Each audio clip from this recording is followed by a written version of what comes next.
Bismillah ar-Rahman ar-Rahim. This is today's news. I'm sorry I am recording this right in the late afternoon. It's around 15 in the evening. So, United Nations confirms attack on its vehicle in Kashmir and uh, says investigation is underway. FO summons Indian diplomat to lodge protest by Anwar Iqbal and the Bakir Sajjad Sayed. United Nations Islamabad. The United Nations has confirmed that a vehicle of the United Nations military observers group in India and Pakistan, UNMOTIP, was damaged after it was hit by an unidentified object near Rawalakot on the Pakistan side of the line of control LOC in Kashmir. At this stage, says I believe that the details we have are in fact that there was no one hurt, but there has been a vehicle damaged in an incident, said the United Nations Secretary General's deputy spokesman Farhan Haq while responding to a question at a Friday afternoon briefing in New York. And the mission is currently investigating the incident, and that is what I have for you for now, he added, to register its protest over the deliberate targeting of the United Nations vehicle by Indian troops. Pakistan summoned the Indian charged the affairs and condemned the stunt that represented new um, coercive and reckless Indian ploy to hinder the observers' work. Responding to an Indian journalist's question on whether the United Nations was aware of the Indian government's denial, Mr. Huck said, "We are aware." What both sides have been saying. At this stage, we are simply aware that a vehicle was hit by an unidentified object. Like I said, no one was harmed in this incident, but a vehicle sustained some damage, and we are investigating the incident. While talking to Dawn, Pakistan's United Nations ambassador, Munir Akram said the United Nations is indeed investigating. The forensic will tell the tale. The pictures of the UNMOTIP vehicle clearly show bullet holes, so Indian denials are not credible. On Friday morning, two United Nations observers were on their way to Polas village in Chirikot sector of Azad Jammu and Kashmir to meet the victims of unrelenting ceasefire violations when their vehicle carrying United Nations insignia was targeted in an attack by Indian troops. Images shared by the ISPR showed that bullets had pierced through two of the windows of the United Nations vehicle. Both officials remained unhurt in the firing.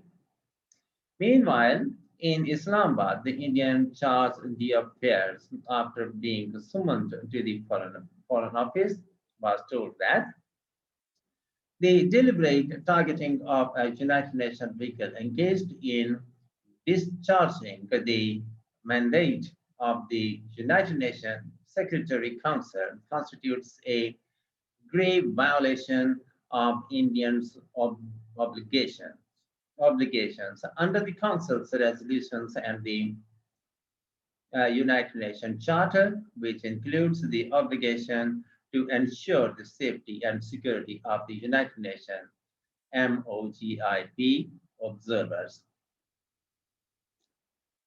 The Indian CDA was told that the brazen act of attacking a United Nations vehicle constituted a flagrant violation of established international norms and represented a complete disregard for principles enshrined in the United Nations Charter.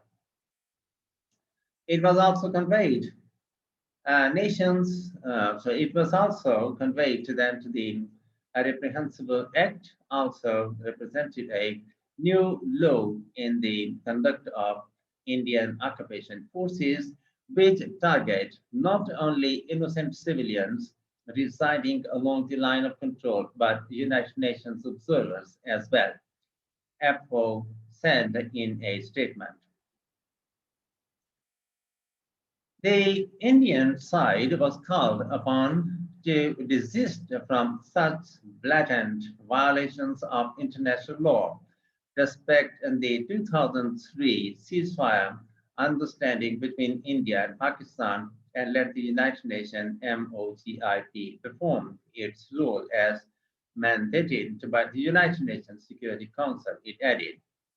Ceasefire violations by India have intensified since 2014 when Narendra Modi's Bharatiya Janata Party BJP came to power, despite a 2003 understanding between the two countries about maintaining ceasefire in the region. This year, there have been 2,992 ceasefire violations by India, in which 27 people have been martyred and 249 injured. But this is the first incident of our United Nations vehicle being directly targeted by Indian troops. The United Nations confirmation contradicts the Indian claims that there was no firing from the Indian side in this sector, as movements of United Nations vehicles were known to troops in advance. United Nations MOGIP mandate.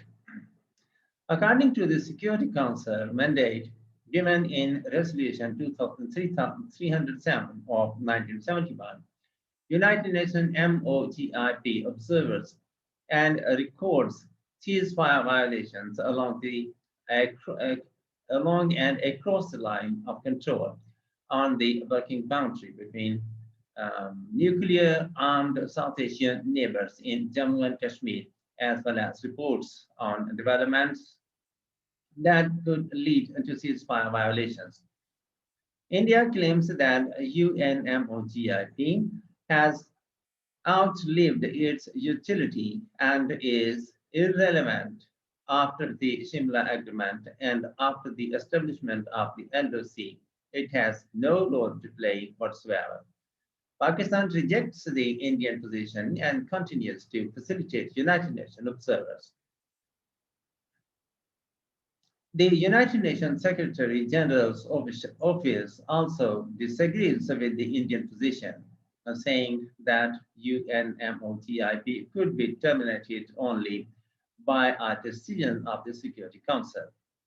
In the absence of such an agreement, UNMOGIP has been maintained with the same arrangements as established following the December 1971 ceasefire, says a statement posted on the United Nations MOGIP site.